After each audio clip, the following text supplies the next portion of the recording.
vida, ela é repleta de correrias, lutas, dificuldades, faltas, cobranças, necessidades materiais, emocionais e por aí vai. O que nós podemos concluir com toda certeza é que não é fácil. Não é fácil. E eu imagino que esses dias estão sendo um pouquinho mais difíceis, não é verdade? Pode ser que você esteja aqui, hoje, conectado, mas já está pensando o que tem que fazer amanhã, na semana que vem, no mês que vem, que você está com a sua cabeça em muitos lugares tão distantes, mas não consegue ficar fixo aqui, no hoje, naquilo que nós temos, eu e você, que é o presente. Pensando nas suas responsabilidades para esse mês e até mesmo para os próximos meses. E pode ser que você esteja desse jeito, como muitos de nós estamos, né? Mas diante de tantas preocupações, diante de tantos lugares onde muitas vezes nós ficamos divididos, fragmentados, e essa divisão toda, esse impacto todo, ele toma a nossa mente. Como você faz para encaixar Deus no meio de tudo isso? Como que você faz para encaixar Deus no meio de tudo isso?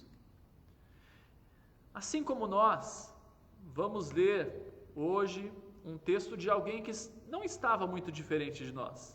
E ainda por cima, ele estava tendo que lidar com o fracasso. Sabe quando você se dedica o tempo, esforço e algo não acontece?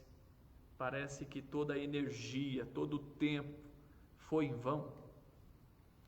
O título dessa mensagem é: o que você quer de Deus? E eu convido você a abrir e me acompanhar aí também na leitura, o Evangelho de Lucas, capítulo 5, do versículo 1 até o versículo de número 11. Lucas 5, do verso 1 até o versículo de número 11. Que diz assim: Aconteceu que, ao apertá-lo a multidão para ouvir a palavra de Deus, estava ele junto ao lago de Genezaré. E viu 2 barcos juntos à praia do lago, mas os pescadores, havendo desembarcado, lavavam as redes. Entrando em um dos barcos, que era o de Simão, pediu-lhe que o afastasse um pouco da praia e, assentando-se, ensinava do barco as multidões. Quando acabou de falar, disse a Simão: Faze-te ao largo e lançai as vossas redes para pescar. Respondeu-lhe Simão: Mestre, havendo trabalhado toda a noite, nada apanhamos, mas sob a tua palavra lançarei as redes. Isto fazendo, apanharam grande quantidade de peixes e rompiam-se-lhe as redes. Então fizeram sinais aos companheiros do outro barco para que fossem ajudá-los. E foram e encheram ambos os barcos, a ponto de quase irem a pique. Vendo isto, Simão Pedro prostrou-se aos pés de Jesus, dizendo: Senhor, retira-te de mim, porque sou pecador.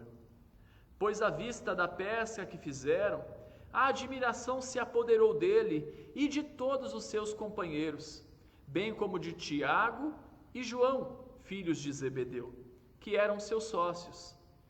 Disse Jesus a Simão: Não temas, doravante serás pescador de homens. E arrastando eles os barcos sobre a praia, deixaram tudo e o seguiram. A multidão estava sempre onde Jesus estava.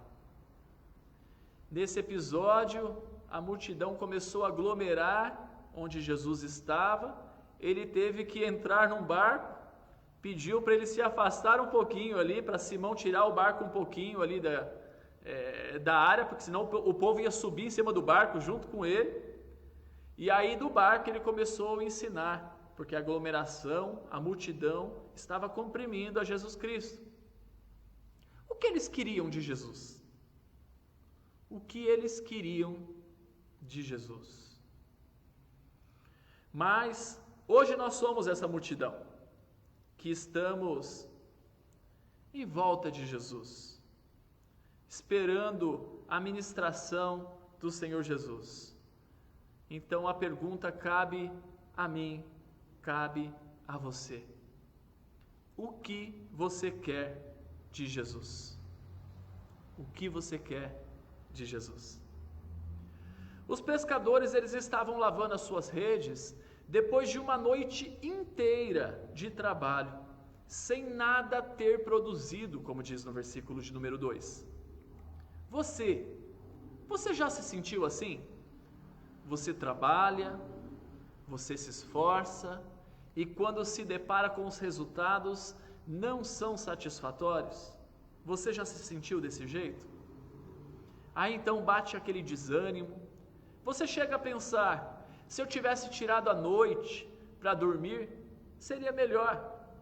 Porém, eu tenho que pagar as contas, comprar alimentos. Então, se eu tivesse ficado em casa, eu não teria paz no meu coração, porque ia permear o meu coração uma culpa. Como é difícil, não é? Como é difícil. Eu lembro de uma crise anos atrás, 2008, quando teve uma crise, e na ocasião eu trabalhava com vendas, e eu lembro de muitos dias que eu me sentia exatamente dessa maneira. Saía muito cedo, voltava no final da tarde, sem nada ter produzido, porque diante da crise, o pessoal, os meus clientes não compravam nada, todo mundo estava tentando se virar com o que tinha. E aí eu me sentia desse jeito, como se o dia foi em vão, inútil, sem nada ter produzido. Algumas vezes só gastava o dinheiro com a alimentação, por estar na rua, com o combustível, rodando de carro o dia todo. E aí algumas vezes chegava a pensar desse jeito: puxa, se eu tivesse ficado em casa talvez teria sido melhor, mas se eu tivesse ficado em casa eu não ia ter essa paz, então eu ia ficar com culpa, e a gente não pode ficar esperando as coisas cair do céu, nós precisamos fazer a nossa parte, não é verdade?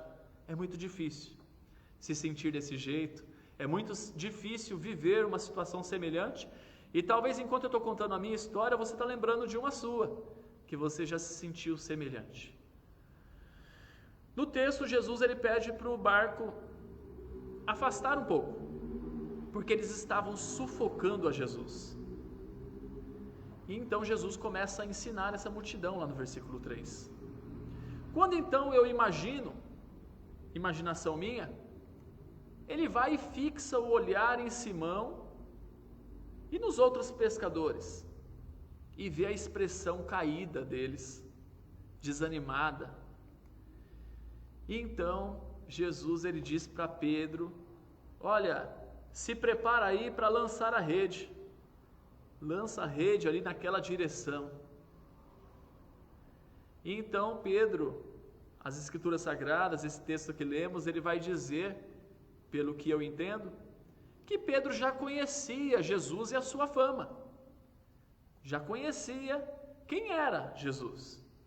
Pelo que ele diz, que eles tinham trabalhado a noite toda e não tinham pegado peixes, não tinham produzido nada, mas que sob a palavra de Jesus, como diz no versículo 5, que ele lançaria as redes.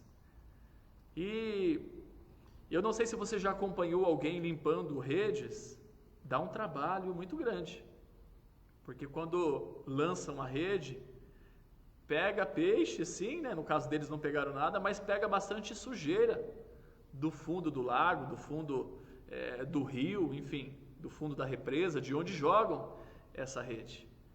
Então tem bastante enroscos ali, muita sujeira, e para guardar de maneira que essa rede ela não se estrague, então é necessário fazer com que tire toda a sujeira, com que guarde essa rede de maneira correta, porque senão depois eles vão precisar investir novamente aí no material de trabalho. E aí talvez, nós não sabemos, o texto não fala, talvez eles já estavam lá no finalzinho limpando a rede, né? Vai saber quanto tempo que ele não levou para limpar aquela rede.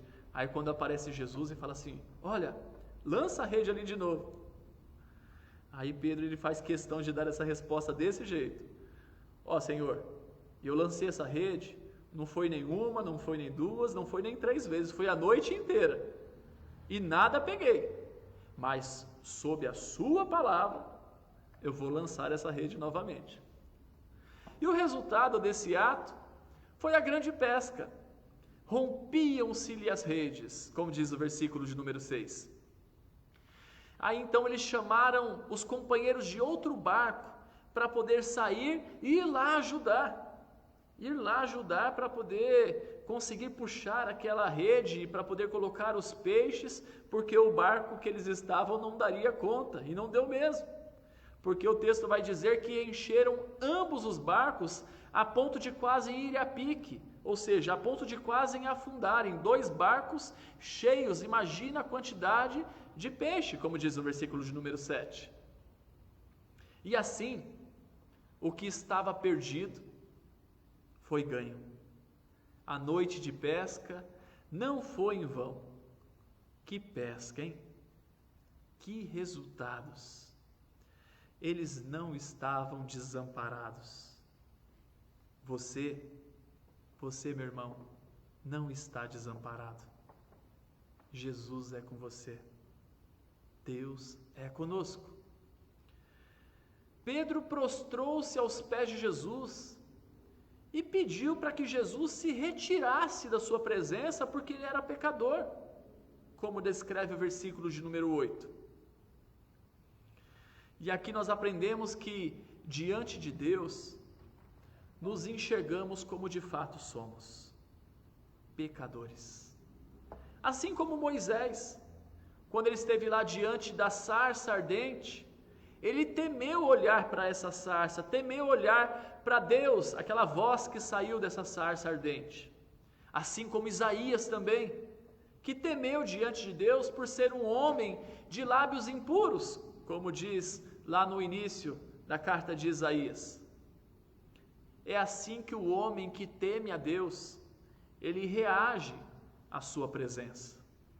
O homem pecador diante do Deus que é santo. É assim que nós devemos nos sentir. É assim que nós devemos reagir. Porque Deus, a santidade de Deus, ela deve impactar a minha e a sua vida. Diante de Deus, nós precisamos nos enxergar para poder entendermos, confessarmos e nos colocarmos abertos para todo transformar, para todo trabalhar que o Senhor tem ainda a fazer na minha e na sua vida. Eles ficaram admirados, como diz o versículo de número 9. E então eles foram chamados, Pedro, Tiago e João, no versículo 10 diz. E Jesus disse a Pedro para não ter medo, não temas, porque eu faria pescador de homens. Faria do pescador de peixes, faria um pescador de homens. E aí então, o mais inusitado acontece no final do texto, que eles seguiram Jesus, só que eles seguiram Jesus deixando tudo. O texto diz, e deixando tudo, o seguiram. E o que é tudo? Os barcos, os peixes, o cansaço, as preocupações, o mestre os havia chamado. Versículo 11. Puxa vida, eles estavam limpando as redes, tristes, por não terem colhido o fruto do trabalho. Com certeza, estavam com muitas preocupações. Porém, o texto diz que eles deixaram tudo e seguiram a Jesus. Eu acredito que eles entenderam que estavam diante de Deus. aquele que cuida dos seus filhos, e então eles se lançaram destemidamente em seus braços de amor. O que tem te preocupado, meu irmão? O que tem trazido preocupação, pânico, ansiedade, temor, angústia, desespero na sua vida? Onde está a sua visão? Onde está o seu coração? Jesus, ele te chama para junto dele, na sua presença, no seu cuidado. Chega de tentar do seu jeito. Creia que ele pode cuidar de você. Nós sofremos muito por inverter a ordem dos fatores. Nos preocupamos com o que não devemos nos preocupar, segundo as palavras do próprio Jesus Cristo em outro momento, onde ele diz para não nos preocuparmos com o que comer, com o que beber e com o que nos vestimos. Mateus 6, versículo 25. Pedro e os seus companheiros, eles entenderam isso. Deus, ele faz milagres, Deus cura, Deus traz provisão, Deus abre portas, Deus salva, restaura vidas e por aí vai. Ele pode fazer hoje, nessa noite, aquilo que você está esperando tanto, aquilo que você está aguardando tanto no Senhor, aquilo que você anseia nessa noite. Ele pode fazer e essa é a nossa vontade. E por isso, nós empenhamos as nossas orações, nós clamamos em intercessão uns pelos outros. Ele é poderoso para fazer todas as coisas. A palavra dele vai dizer que ele pode fazer infinitamente mais do que tudo que pedimos, pensamos ou imaginamos. Ele é com você. Ele é com todas as suas necessidades, sim. Não adianta nada a gente chegar e ter uma postura de dizer, não vou orar nada não vou falar nada não, Deus sabe. Porque o que adianta não falarmos nada, se isso vai estar consumindo o nosso emocional, consumindo o nosso coração? Precisamos falar sim. A palavra de Deus vai dizer para não andarmos ansiosos por coisa alguma, mas para fazermos conhecidos de Deus tudo, por meio da oração, com súplicas e ações de graças. Então nós temos que apresentar tudo a Deus sim. E Deus, ele pode fazer muitas coisas sim. Ele pode suprir a nossa necessidade sim. Porém, tudo isso é temporário. A necessidade que é suprida hoje, ela não satisfaz de uma vez por todas as nossas vidas. Amanhã nós teremos outras necessidades. Nós continuaremos orando por outras necessidades que virão, e Deus vai continuar nos abençoando, vai continuar provendo em nossas vidas, e esse ciclo ele nunca se encerra. Enquanto aqui estivermos nesse mundo, nós vamos viver dessa maneira. Porém, não foque naquilo que é temporário. Antes, se lance em seus braços de amor, no Deus que cuida de nós, no Deus que nos sustenta, no Deus da nossa caminhada. Não é a comida, não é a bebida, não são as vestes mais do que a vida. É o que Jesus diz naquele texto de Mateus 6. Ele é eterno. Tudo que nós pedimos e precisamos é pequeno demais comparado àquilo que Ele é. Ele quer que o conheçamos, Ele quer que as pessoas o conheçam por aquilo que Ele é e não por aquilo que Ele faz. Ele não quer ser conhecido simplesmente como o Deus de hoje, que te abençoa hoje, que supre hoje, mas sim como o eterno, que abençoa eternamente, que prepara e cuida das nossas vidas por toda a eternidade. Ele é o Criador de todas as coisas, Ele é o soberano, Ele é o nosso Deus. E Ele tem preparado um céu para nós. A nossa vida, ela não se limita a esse tempo. Você foi chamado para algo muito maior. Você foi chamado e inserido na vida eterna. E partindo desse princípio, agora fica muito mais claro o porquê os discípulos deixaram tudo. Leia esse tudo, escute esse tudo bem maiúsculo aí, em negrito. Eles deixaram tudo. Os barcos, peixes, preocupações, cansaço, deixaram tudo e seguiram a Jesus.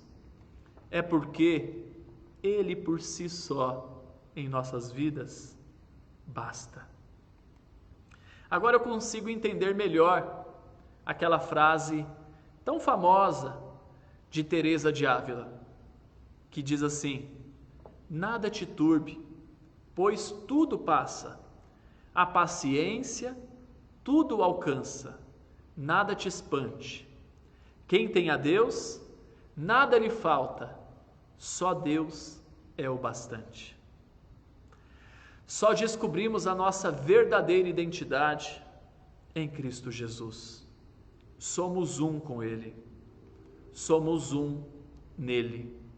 Gálatas, capítulo 2, versículo de número 20, diz assim: já não sou mais eu quem vive, mas Cristo vive em mim.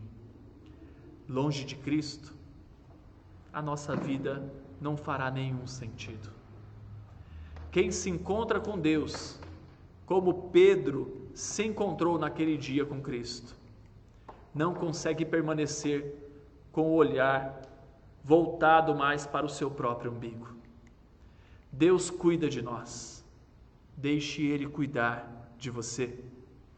Tenha o coração nele e diante do turbilhão de pensamentos que nos sufocam, saiba que com Jesus no nosso barco, aquilo que julgamos estar perdido, sem solução, com Ele nós podemos ter paz, com Ele nós podemos descansar. Nele não tem impossível. Ele é o Deus da possibilidade, da provisão, o Deus de milagres. Eu te convido nessa noite a lançar as redes sobre a palavra de Jesus Cristo e receber a provisão segundo a boa vontade do Mestre. E assim como eu comecei a mensagem, eu quero terminar. O que você quer de Deus? O que você quer de Deus? Se é socorro por alguma necessidade, vamos orar e confiar na sua providência soberana, que sabe o que é melhor para nós. Mas se o que você quer é o próprio Deus, que então Ele complete a sua vida, dando sentido ao seu amanhã. Amém, queridos? Feche os seus olhos, curve a sua cabeça, abra o seu coração e responda a Ele em oração. Responda o que essa palavra traz ao seu coração. Responda ao nosso Deus. Senhor Deus, em nome do Teu Filho amado e nosso Senhor e Salvador Jesus Cristo, Deus, que nesse momento nós oramos, abrindo, ó Deus, os nossos corações, rasgando os nossos corações na Tua presença, nos prostrando, ó Deus, diante da Tua santidade, porque somos pecadores. E pedimos, Deus, que o Senhor traga quietude a todas as nossas inquietações, a todo o barulho da nossa alma devido às muitas preocupações, devido à nossa ansiedade, devido à nossa angústia. Deus, tem misericórdia. Abra os nossos olhos cada vez mais para enxergar a Tua grandeza, o Teu poder e, acima de tudo, a Tua presença que se dá em nós, a Tua presença que habita em nossas vidas, o Deus que disse que estaria conosco até a consumação dos séculos. Deus, que tenhamos olhos para ver e que tenhamos um coração que confia verdadeiramente a nossa vida na tua dependência, que confie o nosso amanhã na esperança em Cristo Jesus. Deus, em nome de Jesus, acalma-nos nessa noite, Deus, e que o Senhor abra os nossos olhos para enxergarmos aquilo que o Senhor está fazendo, aquilo que o Senhor está fazendo em nós e através de nós, para que possamos te louvar, para que possamos ficar, assim como aconteceu com os discípulos, cada vez mais admirados com o Senhor e cada vez mais humildes diante da nossa tarefa, diante da nossa vocação em Cristo Jesus, sabendo que somos simplesmente instrumentos do Senhor, que é o Senhor que nos faz pescador de homens. Nós não somos por nós mesmos, nós não somos por natureza, mas é o Senhor que faz isso em nós. Que o nosso coração ele possa ser simplesmente obediente, cada vez mais desprendido, de modo que tenhamos os nossos pés totalmente voltados na direção da Tua vontade para as nossas vidas. Deus, usa cada um de nós, Pai, usa cada um de nós, faz maravilhas no nosso meio, mas acima de tudo, Deus, que possamos Te louvar e nos tornarmos cada vez mais contemplativos pela Tua presença, por aquilo que o Senhor é, e não simplesmente por aquilo que o Senhor faz. Que possamos entender que o Senhor é o bastante, que a Tua graça nos basta. Em nome de Jesus oramos e a Ti agradecemos. Amém. Amém.